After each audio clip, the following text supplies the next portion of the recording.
Bank Indonesia mengatakan pemulihan ekonomi harus didorong konsumsi masyarakat kelas menengah atas. Stimulus untuk kelompok menengah dan atas telah diberikan dalam rangka mendorong mereka untuk membelanjakan uangnya.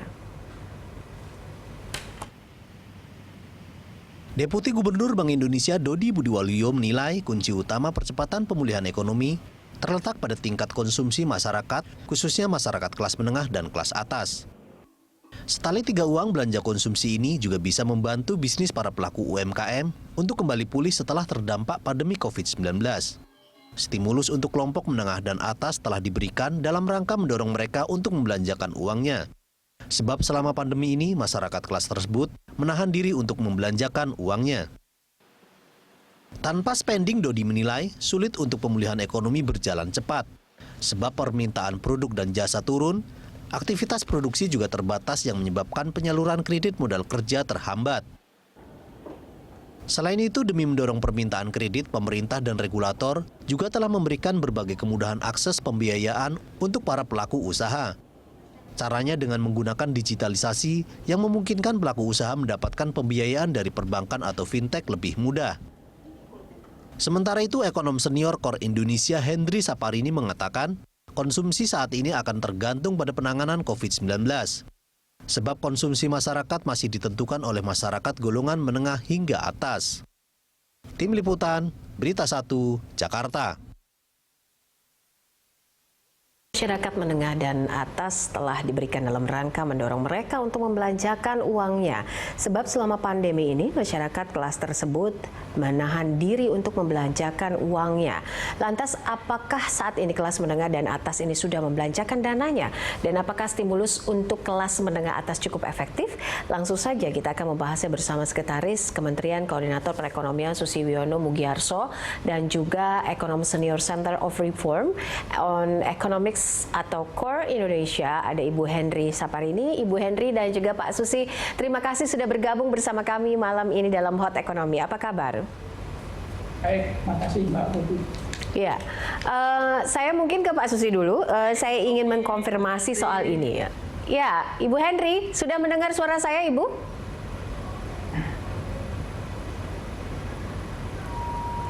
Oke, baik. Tampaknya kami masih memiliki sedikit gangguan teknis dengan Ibu Hendry. Mungkin saya ke Pak Susi dulu. Pak Susi. Halo Mbak, saya sudah dengar Mbak. Ya, kami sudah mendengar Ibu. Pak Susi, kita tahu bahwa ada indikator bahwa konsumsi menengah atas ini sudah mulai tumbuh kembali seiring dengan kuartal 1 di 2021 ini. Tapi saya ingin mengkonfirmasi lah dari Menko Perekonomian sendiri, bagaimana Anda menilai geliat konsumsi menengah atas ini? Apakah masih banyak yang saving atau mulai sudah growing up begitu di kuartal 1 2021 ini?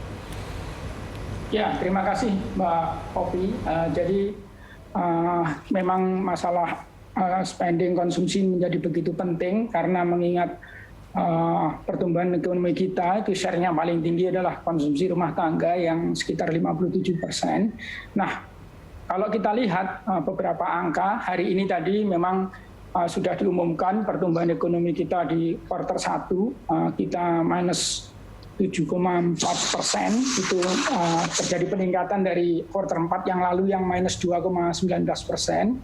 Namun demikian, kalau kita lihat beberapa angka-angka indikator makro maupun sektoral yang cukup bagus. Pertama, kalau bicara daya beli, pasti akan kita lihat dulu dari tingkat inflasi. Inflasi di April kemarin relatif cukup bagus. Kalau kita lihat mantumannya, inflasi kita 0,13 itu meningkat dari Februari yang hanya 0,08. Artinya sudah mulai ada dari sisi peningkatan daya beli kita. Karena kan kalau kita lihat salah satu ukuran dari daya beli itu adanya kenaikan permintaan konsumsi yang mencerminkan di inflasinya.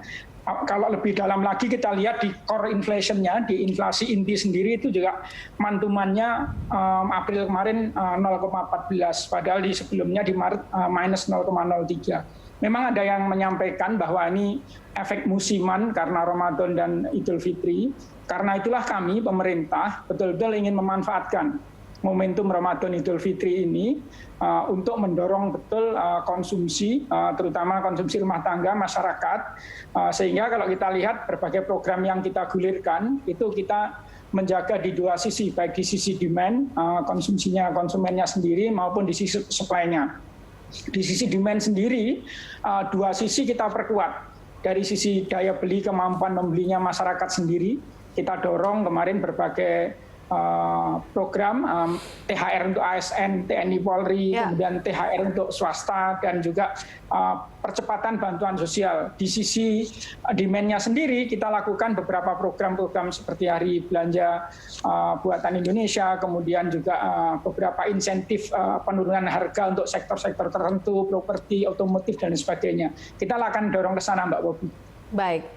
Oke, ini menarik. Bu Henry, dari sekian stimulus yang sudah dikeluarkan, catatan saya yang paling mencolok sekali kebijakan soal PPNBM ini yang memang pada bulan Maret kemarin ini ada purchasing order sekitar 190% dari sisi penjual mobil karena adanya kebijakan PPNBM ini.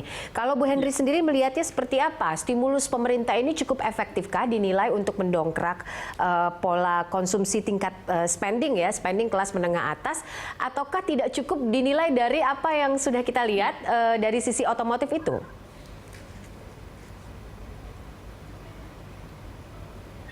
Baik Mbak Popi, jadi memang bahwa ada yang memanfaatkan, iya. Tetapi apakah kelas menengah itu kemudian memanfaatkan betul-betul peluang yang diberikan oleh pemerintah, insentif yang diberikan, ternyata data tidak menunjukkan demikian, ya.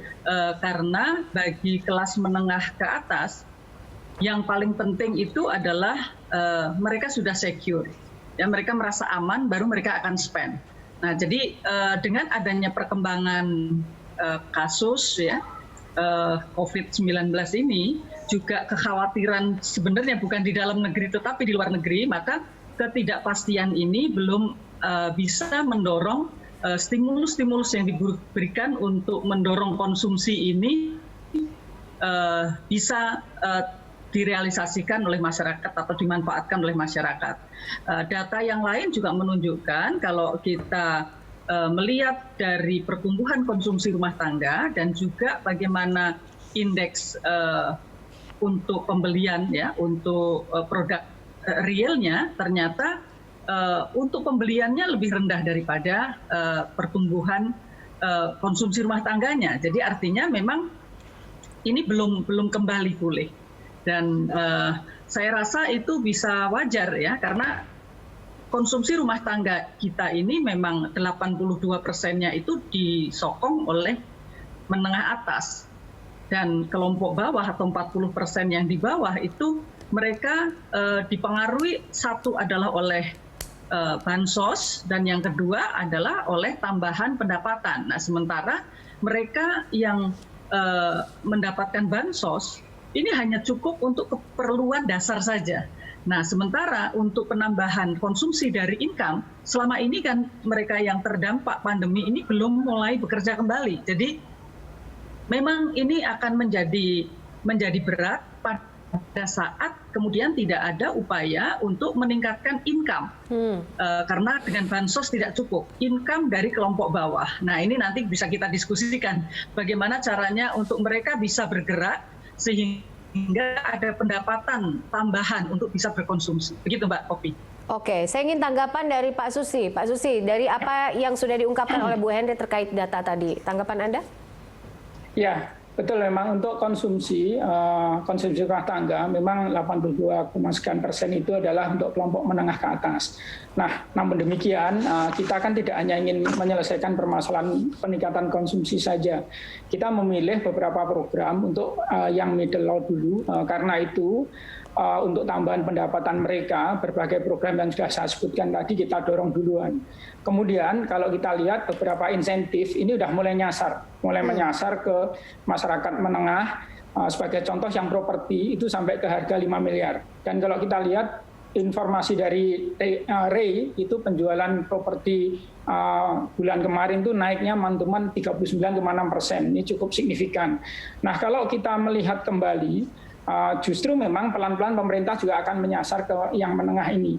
Karena apa? Kalau kita lihat data DPK atau data pihak ketiga atau simpanan di bank, tahun yang lalu 2020 itu untuk tabungan di atas 5 miliar naiknya 14% lebih. Artinya memang sinyalemen bahwa masyarakat menengah ke atas masih belum mau konsumsi itu memang betul. Karena itu kita programnya ini kan banyak sekali Mbak, bertahap.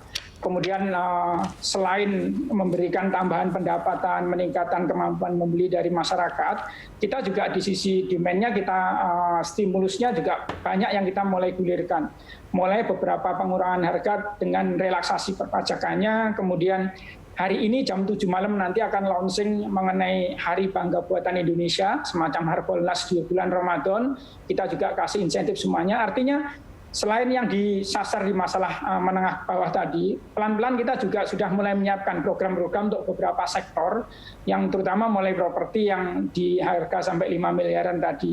Memang belum akan sepenuhnya ke sana, karena pemerintah sedang mempertimbangkan juga berbagai kemampuan, baik dari instrumen yang kita gunakan melalui insentif fiskal maupun beberapa bantuan-bantuan sosial tadi.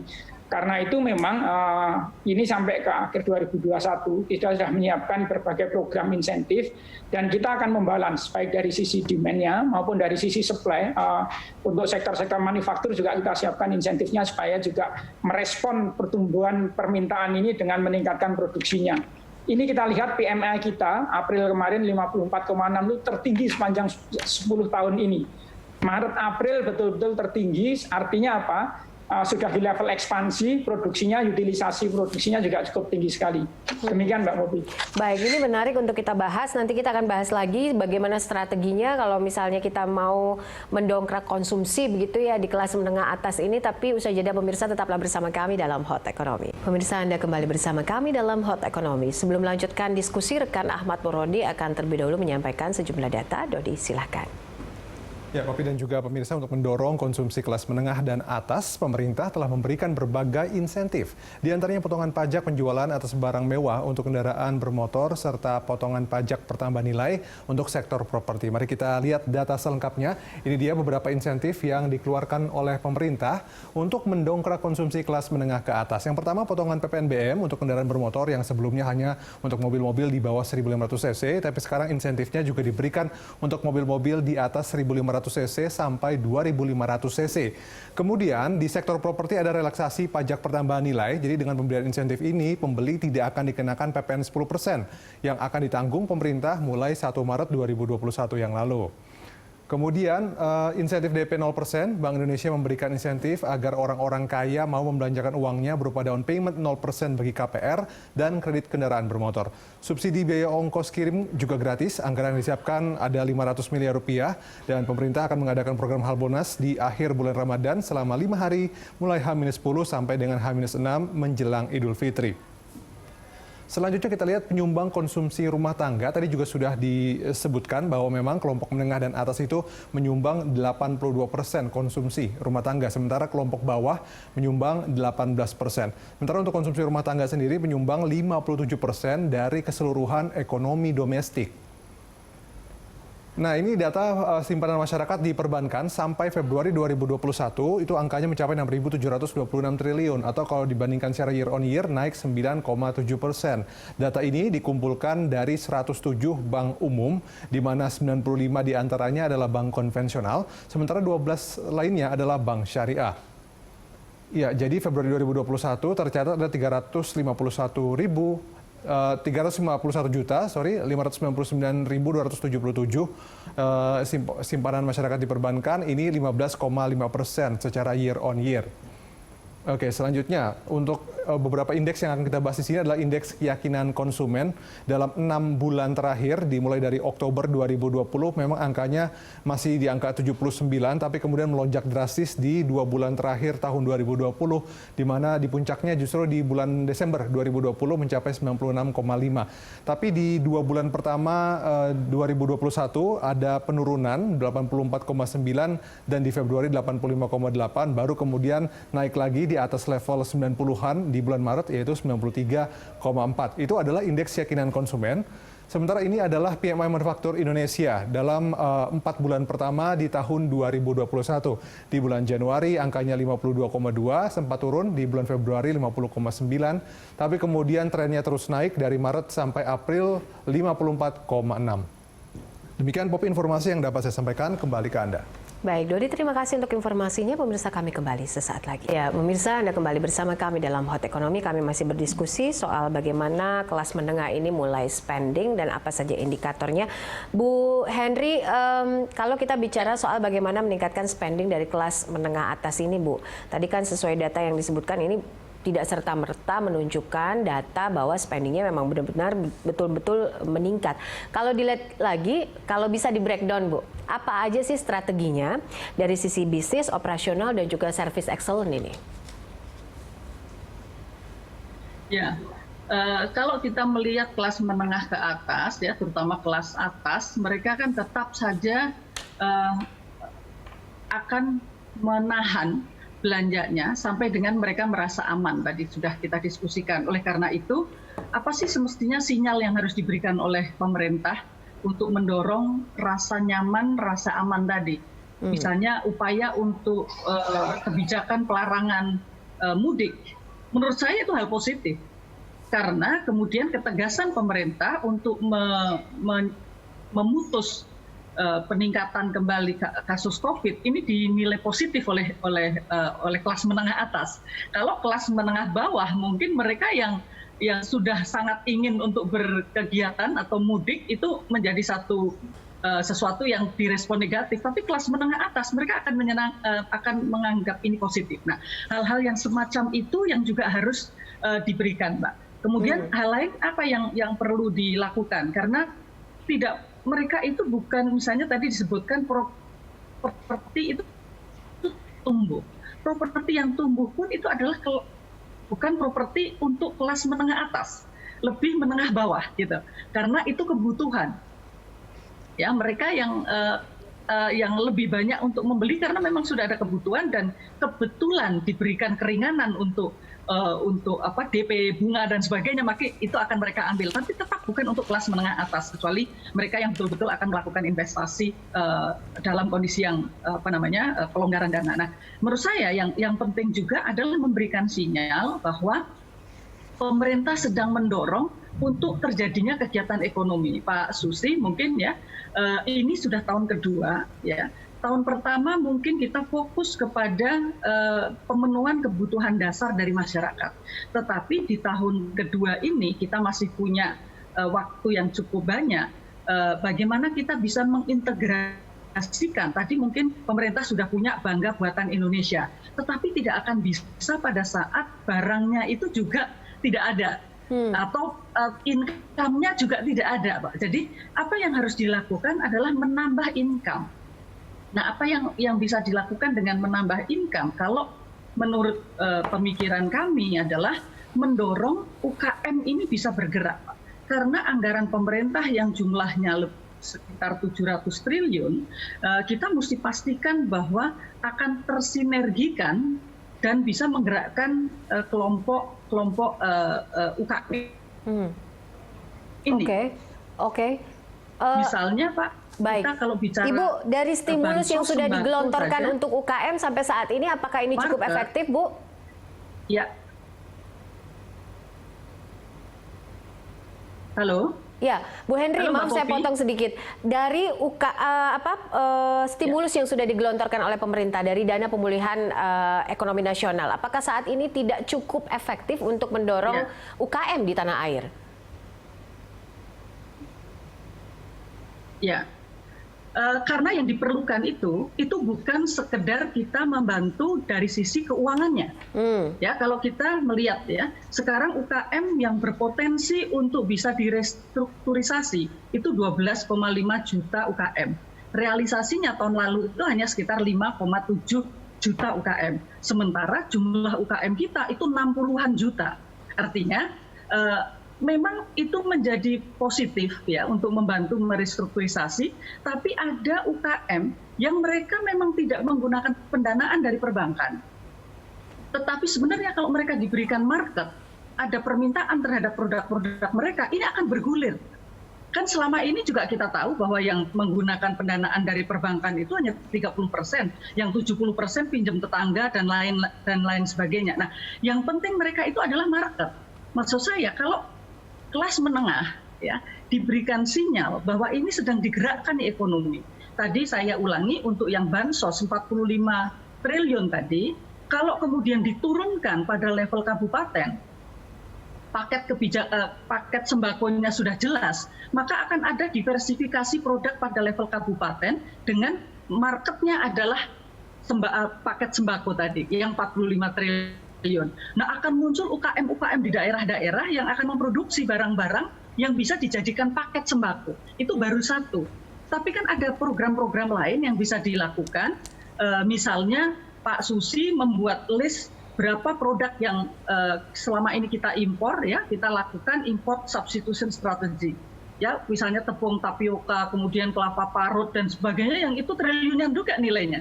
Kalau itu kemudian Bapak dengan dana UKM yang 130 triliun, kemudian ada dana desa yang jumlahnya lebih mungkin dari 70 triliun sekarang ini, dan itu kemudian digunakan untuk mendorong munculnya produk-produk di berbagai wilayah, karena sebenarnya kita bisa memproduksi itu.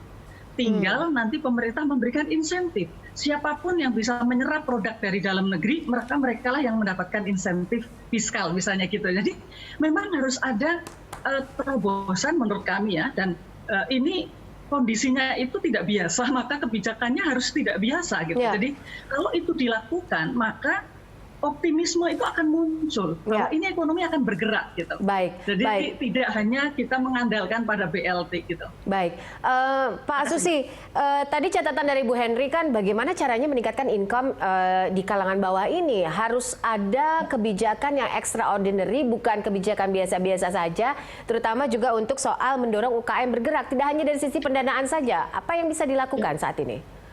Ya, terima kasih. Jadi betul sekali.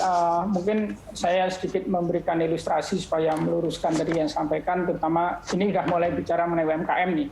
Yang di awal tadi kita baru bicara mengenai spending di kelas menengah ke atas. Tadi program pemerintah kan sekarang ini memang menyasar dulu untuk yang tadi di kelas menengah tadi. Sedangkan mulai menengah ke atas, kan tadi sudah disampaikan dengan porsi yang 82%-an, kita sudah mulai menyiapkan nih, di sektor pariwisata, leisure, kemudian hal-hal yang sifatnya menjadi konsumsi di masyarakat menengah ke atas. Dan persis seperti yang sampaikan Bu Henry tadi, masyarakat menengah atas itu karakteristiknya berbeda dengan menengah bawah. Makanya jaminan rasa aman kita penuhi vaksinasinya dulu, di beberapa destinasi wisata kita prioritaskan. Banyak sekali programnya kalau kita uraikan di sini untuk rencana kita untuk supaya menengah ke atas spending. Nah, tadi bergeser ke UMKM. UMKM ini Mbak Popi, kalau kita lihat dari program pemulihan ekonomi nasional kita dari 699 triliun itu, UMKM itu dapat porsi sekitar 193 triliun sendiri. Jadi 30%-an lebih itu memang didedikasikan untuk mendorong UMKM. Pertimbangannya banyak seperti yang sudah sampaikan Bu Henry tadi, mulai dari sisi jumlahnya, kemudian juga banyak faktor yang memang untuk pandemi ini yang terdampak banyak itu di UMKM, apalagi yang di sektor informal. Nah, dari data yang ada, realisasinya cukup bagus. Dan programnya bukan hanya ngasih bantuan sosial tidak di dalam klaster UMKM ini untuk seluruh masyarakat. Kalau yang UMKM itu yang paling kita dorong adalah bantuan produktif, banpres produktif usaha mikro misalkan. Terus juga kur produktif. Untuk tahun ini saja kita sudah naikkan 2 kali target penyaluran kur, dari yang kemarin dinaikkan jadi 253, kita naikkan lagi menjadi 285 triliun. Dan penyerapannya realisasinya hampir 100% untuk UMKM, terutama yang kredit super mikro dan sebagainya. Dan bukan hanya masalah pembiayaan. Kalau kita bicara kur, kredit ke UMKM pasti faktornya banyak. Sehingga itulah program pemerintah juga banyak bergerak di sana. Nah, tadi catatan Bu Henry tadi, terutama untuk masalah akses market, itulah kenapa pemerintah mendorong program Bangga Buatan Indonesia. Yang intinya apa?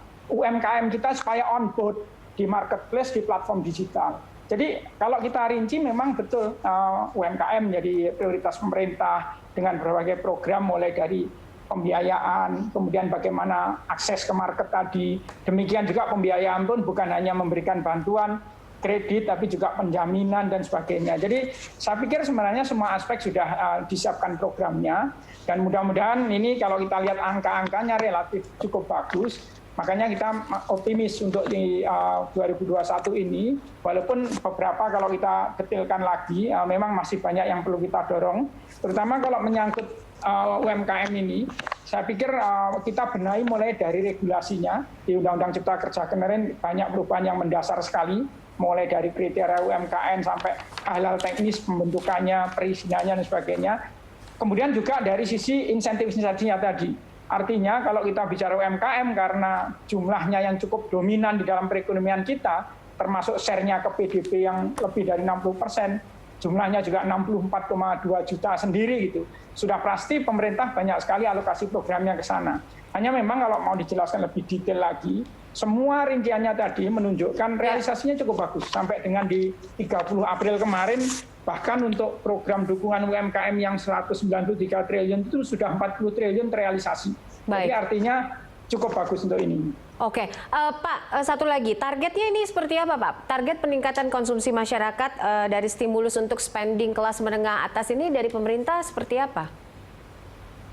Ya, sekali lagi, tadi sudah disampaikan, kalau kita bicara PDB kita, itu share-nya konsumsi kan 57% lebih, terutama konsumsi rumah tangga. Kalau konsumsi pemerintah kan antara 9-10%. Kita tetap ingin mendorong, terutama mulai kalau kemarin lebih banyak ke belanja menengah ke bawah, kemudian daya belinya kita perkuat dengan tambahan berbagai pendapatan, bantuan sosial, kemudian tambahan THR dan sebagainya. Nah sekarang program-program yang ada, terutama baik pemberian insentif fiskal maupun pemberian insentif yang lain, kita mulai mendorong ke menengah ke atas. Contohnya untuk sektor pariwisata, ini sudah mulai kita gulirkan. Mulai dari sisi pemberian insentif untuk para pelaku wisatanya, sampai menjamin rasa aman tadi yang sampaikan Bu Henry.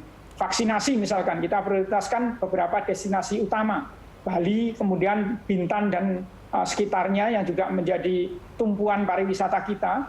Kemudian bagaimana berbagai program menjamin rasa aman tadi, dengan sertifikasi CHSE dari Kemenparekraf. Jadi memang betul disampaikan Bu Henry tadi, pada saat tahun lalu kita membuat program insentif wisata, kita berikan banyak sekali diskon, voucher dan sebagainya.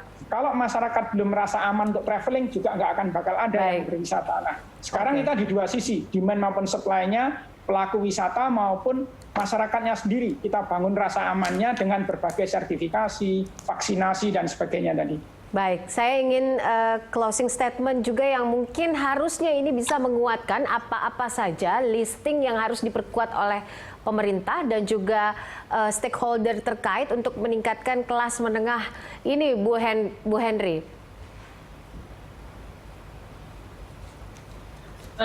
Ya, jadi memang ini harus ada kerja bersama ya.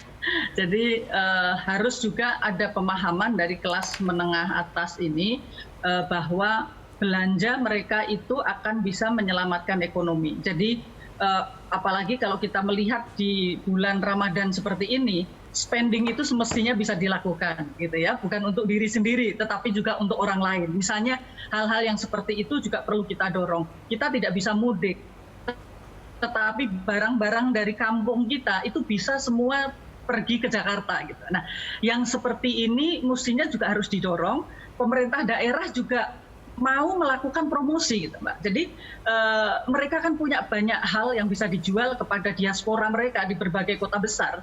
Yang kalau kita melihat ini belum muncul juga. Jadi memang seperti tadi Mbak Popi sampaikan, seluruh stakeholder ini harus bergerak. Ya, jadi pemerintah juga tidak hanya mendorong dari sisi tadi untuk konsumsi saja. Memang konsumsi itu seolah-olah itu direct, seperti misalnya di pariwisata. Tapi bisa juga mendorong untuk di sisi bangga buatan Indonesia, bukan hanya di produk konsumsi, tetapi bangga buatan Indonesia untuk support industrinya. Jadi bahan baku itu harus di list mana saja yang bisa diproduksi di dalam negeri. Nah itu juga harus dilakukan secara bersama-sama. Memang tidak mudah, tetapi saya rasa ini bisa dilakukan untuk melakukan itu, Mbak. Terima kasih, Mbak Popi. Oke, menarik sekali. Terakhir mungkin Pak Susi, saya ingin tanggapan Anda dari apa yang sudah disampaikan Ibu Henry tadi. Ya, terima kasih Bu Henry. Tadi betul untuk beberapa komponen konsumsi, misalkan kita tidak hanya mendorong saja dari sisi konsumsi rumah tangga, terutama untuk menengah ke bawah. Di semuanya kita sudah siapkan programnya. Bahkan tadinya seperti di awal disampaikan Bu Henry, seperti program untuk subsidi impor. Pak Menperin itu sudah menyiapkan berbagai sektor dan komoditi, listnya pun lengkap gitu. Jadi saya pikir sebenarnya pemerintah sudah menyiapkan banyak sekali program, hanya ini masalah strateginya. Karena kan juga di masa pandemi ini berbagai aspek harus kita pertimbangkan. Kadang program yang harusnya bagus sekali, namun dinamika di lapangan itu mengharuskan kita untuk mempunyai strategi yang tepat gitu. Karena itu mungkin kami dari sisi pemerintah terus mendorong berbagai upaya, program, dan semua kita kerahkan. Tadi Bu Henry mengingatkan ini harus extra effort, nggak bisa business as usual aja. Dan kami mencoba hampir semua program sudah kita siapkan, tinggal nanti strateginya, timingnya juga harus tepat. Kemudian banyak karakteristik program yang ternyata memang tidak cukup hanya, misalkan tadi cerita saya mengenai pariwisata tadi, ternyata ada aspek yang sangat penting bagaimana menjamin rasa aman itu sendiri. Nah, hal-hal seperti ini yang sering terus kita siapkan bersama-sama. Saya setuju yang sampaikan Bu Henry tadi, seluruh komponen bangsa ini harus bersama-sama untuk menyiapkan berbagai hal untuk mendorong pemulihan ekonomi kita, baik di pusat maupun juga pemerintah daerah, baik pemerintah itu sendiri maupun private sector, teman-teman pelaku usaha dan seluruh komponen masyarakat. Baik, baik. Kami berharap ini juga didengar oleh pemerintah daerah, begitu ya, bukan hanya PR dari pemerintah pusat juga begitu untuk menaikkan ini, dan juga terutama masyarakat yang harus saling terus menyadari hal ini, terutama untuk kalangan menengah atas untuk terus belanja dan juga meningkatkan konsumsi. Terima kasih Bu Henry, Pak Susi untuk waktunya bersama kami malam hari ini dalam Hot Ekonomi. Salam sehat selalu, sampai jumpa lagi. Assalamualaikum. Ya pemirsa, mulai tanggal 2 November 2022 Berita 1 News Channel dan seluruh TV di Indonesia akan bermigrasi ke siaran TV digital. Saat ini siaran TV berlangsung secara simulcast atau siaran melalui frekuensi analog dan digital. Agar Anda bisa menerima siaran Berita 1 TV, gunakan TV digital atau beli set-top box untuk menerima siaran TV digital. Dengan siaran TV digital ini gambar akan lebih bersih, jernih, dan canggih. Dialog Hot Ekonomi berakhir di sini. Saya Poppy Zedra mengucapkan terima kasih atas perhatian dan kebersamaan Anda. Sampai jumpa.